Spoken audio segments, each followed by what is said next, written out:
Repetir, ó, Gálgata. Deixa eu só da cor da cifra aqui de vermelha pra gente ver binar, né? Então, ó, eu tenho o Gálgata, o Gálgata, os olhos, que é Rorimá. Aqui eu tenho Enai, que é pupilas, e o Zat, que é ouvido, aqui na parte de baixo, tá vendo? Aqui, a partir daqui, eu começo com 22 letras hebraicas. Então aqui, olha, vamos colocar que a gente tem 22 letras hebraicas, que são, na verdade, as letras superiores, que começam a partir dessa parte aqui. Quer dizer, acima, perto do Criador, não tem letras hebraicas. Então as letras hebraicas, elas estão dentro de um nível. Logo aqui na parte intermediária, como a gente vai ver, nós temos mais 22 letras hebraicas aqui em Zerampim. E em Malhut nós temos mais 22 letras hebraicas. As letras hebraicas que estão aqui são diferentes dessas letras que estão aqui, que são diferentes das letras que nascem lá em Biná. Então são letras diferentes e tudo vai definir assim, ser definido dessa forma. Muito bem, agora que a gente entendeu isso, a gente vai construir o resto, não é? Da questão do que é essa Torá. Então a gente vai ter agora, aqui nessa parte de baixo, que nós chamamos de Rotem. Vamos colocar aqui, ó, inserir.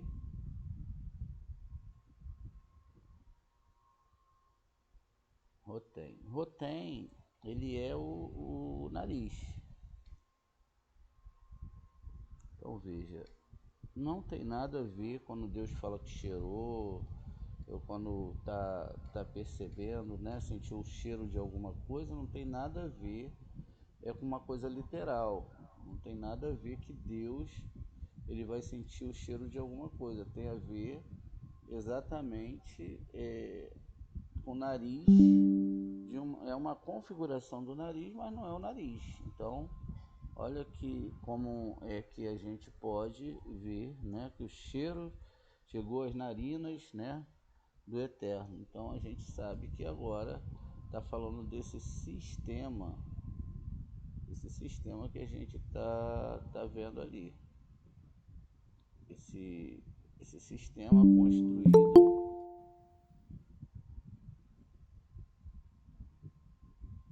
que se chama,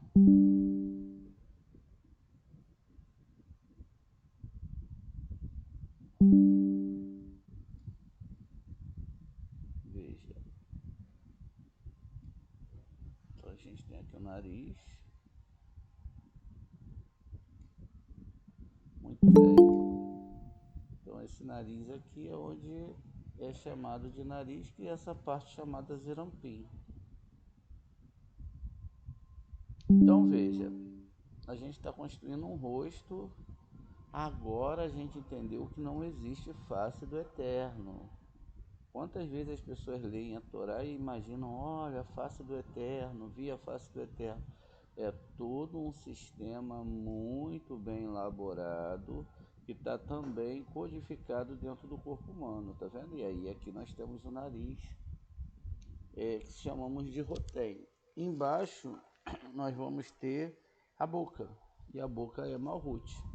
Então veja, tudo isso que nós estamos falando aqui é a construção da nossa árvore sefirótica. Veja, não existe absolutamente nada literal aqui. Aqui é uma construção, né, dentro de uma questão metafórica dentro da Torá. E aí agora aqui nós vamos ter a boca da que é Malhut. Por isso que lá é falado que tinha um ser falante, não é? Um ser, o homem se tornou um ser falante, ele ativou a Torá. Então, essa boca que nós temos aqui, ela é ela é exatamente para construir, ó,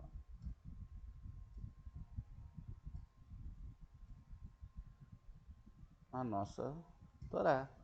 Então veja, na verdade tudo está falando da árvore sefirótica, não é isso? Então a própria Malhut aqui é a criatura, o desejo egoísta de receber. Prazer de desfrutar a luz do Criador. Esse desejo de desfrutar a luz do Criador ou o Criador são o mesmo. E é a essência de Malhut, né? Nós fazemos parte de Malhut, no entanto, se temos somente desejos egoístas, sentimos a luz do Criador como prazeres no nosso mundo. Esta é uma dose minúscula da sua luz, ou seja, que esses prazeres aqui são muito fraquinhos. Ao corrigir nossas propriedades, podemos ascender aos degraus espirituais dos mundos superiores e lá experimentar o verdadeiro deleite do Criador. De acordo com a ideia da criação, Malhut precisa receber a luz de 4 sefirotes anteriores e se deleitar com ela. Assim, a própria Malhut consiste em 5 partes. Ela recebe a luz da Sefirá precedente em 4 partes e assente na quinta. Toda a construção da Sefirote e desse rosto dentro que a gente acabou de definir dentro da Torá aqui, olha, todos eles vão ter a divisão, não é, de acordo com a árvore original. Então todas elas vão ter 5 partes. Malhut tem 5 partes, em cima tem 5 partes, etc. Nós sentimos os prazeres nesse mundo, queremos esses prazeres. O que são prazeres? É desejar receber alguma coisa. Um carro, um trabalho, uma relação, sabe? Tudo aquilo que faz o corpo se sentir muito bem. E isso, na verdade, é o minúsculo do que você pode sentir. São desejos passageiros que logo a sensação do Criador é diferente. Ela é eterna, ela é completa e ela dá muito mais prazer, não é? No sentido dessa recepção, do que os próprios desejos que nós temos aqui acabam. Por exemplo, eu desejo comer um chocolate, é bom, mas até o momento que aquele desejo foi cumprido, ele não existe mais, surgirá um novo desejo. E aí os seres humanos vão se enchendo desses desejos e esquecem do divino. Então, Malhut é como o coração que recebe todos os órgãos, cérebro, visão, audição, olfato, paladar e tato, que na verdade são sistemas espirituais. O coração é Malhut, os órgãos sensoriais são as primeiras 9 sefirot que precedem Malhut. Né? Então, todas essas partes de Malhut são egoístas, desejam receber a luz, prazer, de modo a desfrutá-lo com tais propriedades. Malhut não pode receber mais do que uma minúscula dose dessa luz de nosso mundo, sentindo o Criador de um modo chamado este mundo.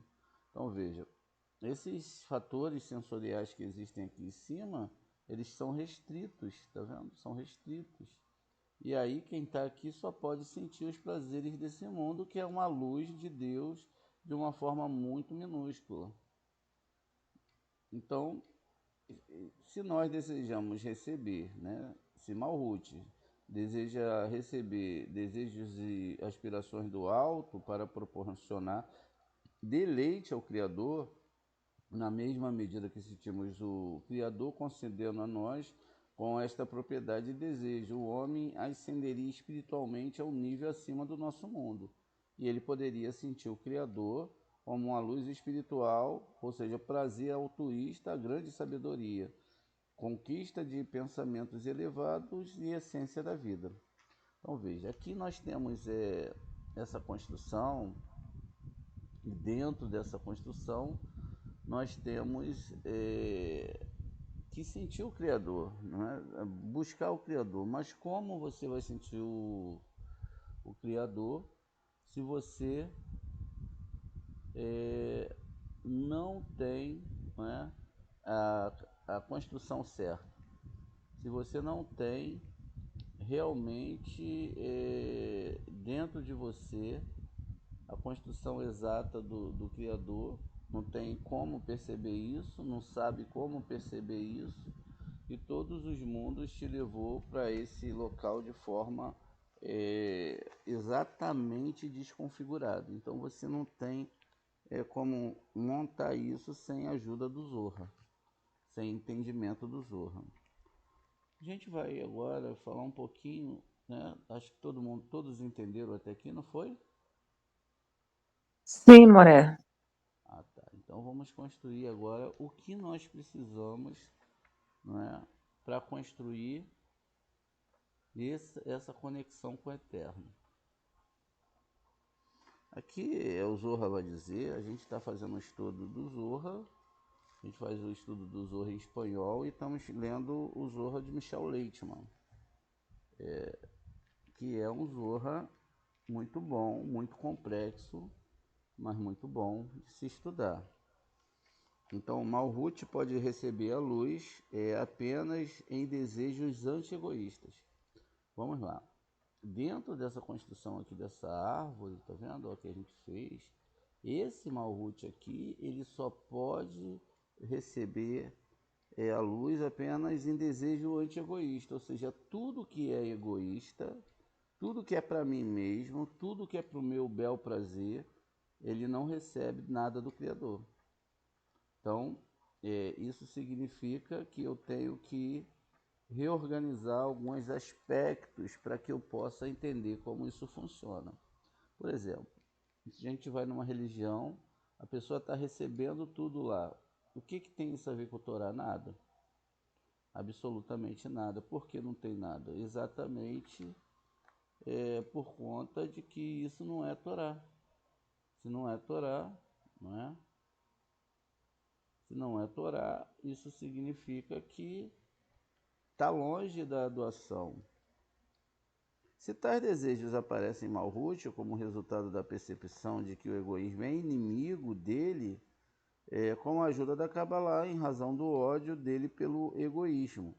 Malhut pode repelir os prazeres egoístas no interesse da perfeição espiritual, isto é, da semelhança ao Criador, em desejos de agradá-lo e agir por amor a ele.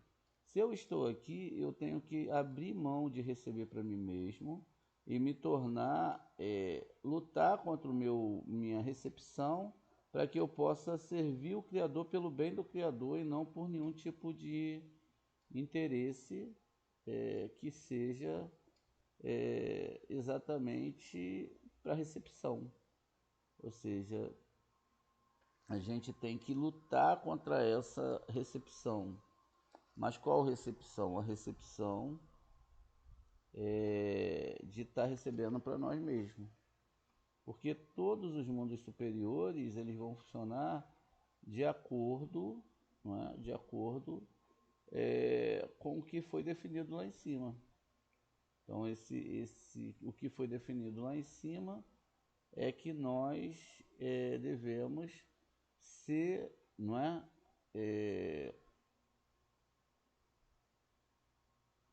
Nós devemos ser a cópia do Criador. Então, essa cópia do Criador que nós somos vai funcionar de acordo com o nosso entendimento da Torá. Então, não tem como, de forma nenhuma, a gente fugir desse sistema que foi criado pelo Eterno. Então, veja, o que acontece com isso, né? temos que abrir mão da recepção. Essa capacidade de repelir a recepção egoísta de prazer é chamado tela. Então veja, eu tenho que ter uma tela, e essa tela dentro da Kabbalah, ela é chamada exatamente uma tela para não receber o egoísmo, tá vendo? Não receber questões egoístas. E aí, essa tela, repele né, ela o prazer repelido, é chamado de luz de retorno. Então, se eu consigo repelir o desejo da recepção, do egoísmo para mim mesmo, e começo a amar as pessoas de verdade, isso é todo um trabalho que está sendo feito, então eu estou me tornando igual ao Criador. Então, não tem, né, como eu fugir disso. E aí sim vai chegar até aqui a pessoa que está embaixo, até essa tela que era escura, vai chegar essa luz do Criador, não é? Essa sensação do Criador, que é chamado de luz direta. Então a pessoa ela abre um canal com um sistema espiritual criado pelo Criador. A gente viu que todos esses sistemas aqui são de doação. Todos os planetas até chegar a nós não tem nada, só tem planeta mesmo, e enfim, é uma ideia que até chegar aqui é só doação, só aqui que é recepção, só aqui que nós recebemos. E é justamente nesse prazer repelido, ou seja, no desejo de dar sincero e altruisticamente, que o homem pode sentir a luz do Criador e a suprema sabedoria, ou seja, somente na doação e não na recepção. Senão ele não vai sentir nunca a questão de sentir o Criador. Como Malhut é o egoísmo do homem, precisa repelir o desejo das 5 partes do seu egoísmo. A tela refletora também deve ter 5 partes. Assim, esta cria uma parte da luz de retorno. As 5 partes em Malhut são designadas pelos nomes das sefirotes das quais elas recebem. As 5 espécies da luz direta, que são chamadas Nerahaim. Vamos escrever aqui, ó. Essas 5 partes, elas vão ser chamadas também de Nerahaim.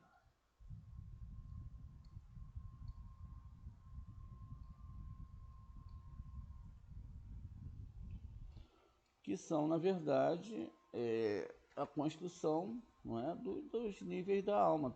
Aqui embaixo eu tenho uma árvore sefirótica, a gente sabe disso. E essa árvore sefirótica, ela também vai ser, vão ter 5 partes de divisão, que são os níveis da alma também. Agora, esses níveis da alma, eles estão aqui em Malhut, não estão em outro lugar.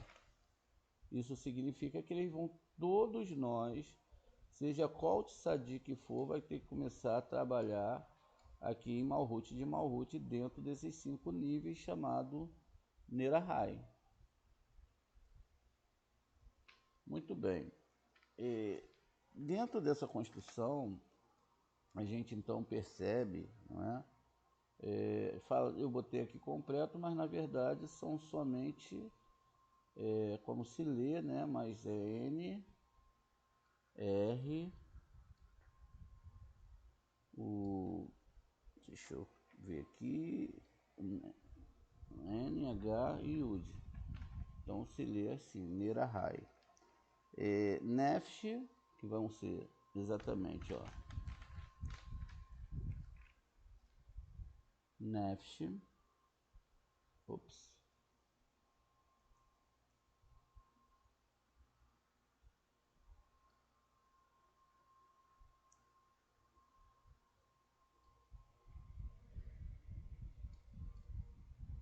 esses 5 níveis têm que ser trabalhados aqui. Se não forem trabalhados, não tem como a pessoa entender a Torá.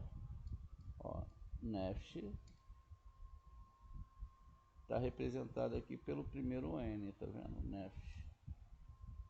Rua. A gente está fazendo a ordem inversa, tá? A gente, ao invés de começar lá de cima, a gente está fazendo a ordem inversa. Rua.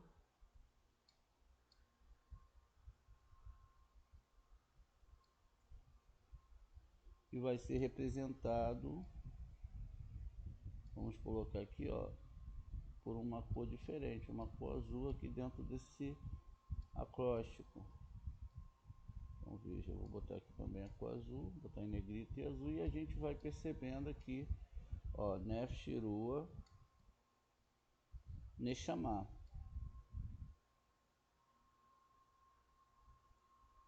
Tudo isso é construído dentro dessa tela que nós temos aqui no nosso mundo. Ou seja, isso está em nível de Malhut. É a mesma coisa que tem lá para cima, mas totalmente diferente, justamente porque é uma construção num nível diferente do que realmente é o nosso mundo. Aqui a gente começa a construção. Então isso significa, não é, que a gente vai ter um grande trabalho. Um trabalho a se fazer, um trabalho a construir dentro da construção dessa tela. E finalmente a gente vai ter Raiar e Eridar dos mundos, desse mundo aqui. Veja, dentro desse mundo, esse Raiar, e esse Eridar também é dentro desse mundo. Ou seja, a construção dessa tela é aqui de baixo. Não tem como começar a construir a tela lá de cima. Você não começa a construir essa terra lá de cima. E veja, Eridar. Pronto, agora a gente chegou aqui à conclusão dessa primeira etapa, exatamente para a construção dessa tela. A tela ela é construída, tá vendo? Exatamente em cima da minha internalidade, dentro da minha alma. Não pode ser diferente. Ela não pode ser de forma nenhuma diferente. Ela é construída dentro de mim. Então isso que diz que não é o outro. A responsabilidade é minha, tá vendo? Dessa construção, de construir essa tela. Não depende se o outro é bom ou ruim para mim. Não depende do que o outro me fez. Não depende de nada disso. Isso depende de mim somente. Eu que tenho que tomar. Ah, mas o outro fez algo, não é? Que me desagradou. Não tem nada a ver. Isso trata de você. A sua tela interna vai definir tudo. E aí o que que acontece? Essas luzes superiores dentro do nosso mundo é que vai fazer com que a gente possa evoluir. Se nós estivermos em recepção, nós não conseguiremos alcançar de forma nenhuma a construção dessa tela. De forma alguma. Vamos, se uma pessoa é muito religiosa e ela está dentro de um sistema não é, de recepção, ela não vai conseguir subir nessa árvore aqui, ó, ela vai ficar estagnada. Isso não tem recepção, não tem nada a ver com Torá.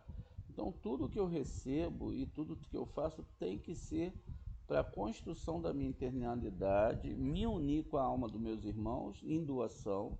É lógico que você vai ser doação, mas você não vai poder se unir com a alma de uma pessoa que está em recepção. Então a pessoa ela chega em recepção, ela acaba te distanciando da Torá. E aí o que acontece? Então você tem que andar com irmãos cabalistas, irmãos que você sabe que não vão querer te dar prejuízo e que você pode oferecer o seu melhor amor. Você pode doar para o seu irmão cabalista o seu melhor. A sua melhor comida, o seu melhor abraço, a sua melhor conversa, a sua melhor recepção. O que você não pode fazer com algumas pessoas que vão acabar não entendendo esse nível de doação e vão se aproveitar da sua doação. Enfim, então o grupo ele tem que se ajudar dentro do grupo, não é? Dentro do estudo de Torá, dessa unificação de alma. Essa unificação de alma e essa abertura da mão da recepção, e agora a gente age, não faz por exemplo, a gente faz um mandamento, cumpre uma mitzvah, Não cumpre para receber, cumpre para agradar o Criador, por amor a Ele. Olha, eu estou fazendo, e muitas vezes a gente fala assim, olha, eu não quero receber nada. É lógico que o divino, ele não deixa nada sem pagamento, nem o bem, nem o mal. Então, se você faz uma coisa com todo o seu coração, ama com todo o coração, não é? Se Deus mandou alguém para você cuidar, para você inserir essa pessoa na cabala, você gasta até dinheiro fazendo isso. Você pega aquele aluno, quantas vezes a gente não fez isso? Vai lá, olha, você não tem o dinheiro da passagem, você não tem alimentação, às vezes você vai lá, tem que alugar a casa para a pessoa. Tudo isso o Eterno está vendo, mas você está fazendo por o seu irmão cabalista, pela cabalá, para salvar a alma daquela pessoa. Aí é que entra toda a diferença. Por quê? As pessoas querem fazer tudo isso fora da cabalá. Elas querem ser boazinhas fora da Cabalá, elas querem ser amigas fora da Cabalá, elas querem fazer festas fora da Cabalá, da Torá. O que que isso vai adiantar? Nada. Absolutamente nada. A pessoa perdeu um tempo sorrindo ali, brigando, brincando, jogando. Foi bom para o corpo, mas para a Torá não tem nada a ver. Então, veja, a gente, Salvador do mundo é o Eterno. Ele deu o caminho para você se envolver com ninguém fora da Torá, conversar coisas fora da Torá, até porque o Pirkei Avot te fala que quem senta numa mesa e conversa coisas fúteis fora da Torá, para Deus é como vômito. Então, não vai adiantar nada. E aí o que que acontece com tudo isso? Todos esses níveis aqui, ó, não vão ser alcançados. A pessoa fica no nível de Malhut de Malhut, presa, ela não consegue sair. Aí quando ela ao invés de ter desejo de estudar a Torá, compreender, rezar internamente, construir os mundos internamente, então ela procura tudo menos a Torá. Ela não, a pessoa que está procurando a Torá, ela procura somente a Torá. Ela não está preocupada com outras coisas. É até um desprazer, às vezes, quando ela tem que ir para uma festa e deixar de estudar a Torá. Ela pensa assim, poxa, cara, eu vou lá, vou perder o dia todo, não vou estudar a Torá. E aí, mas às vezes você tem que ir, né? Mas aí você vai obrigado. Então, pro cabalista, ele não quer saber dessas coisas. Não é isso que é interessante para ele. Tanto é que o próprio rei Shlomo fala, é melhor um funeral do que uma festa. Porque o que ele quer falar com isso? Só se preocupe com o dia da sua morte, porque nesse dia que talvez você não está fazendo uma questão de Torá, você pode faltar para completar a sua vida no outro mundo. Que você deixou de estudar a Torá, que você foi lá para aquela festa, se envolveu, e etc. E nada disso está dentro da Kabbalah e da Torá.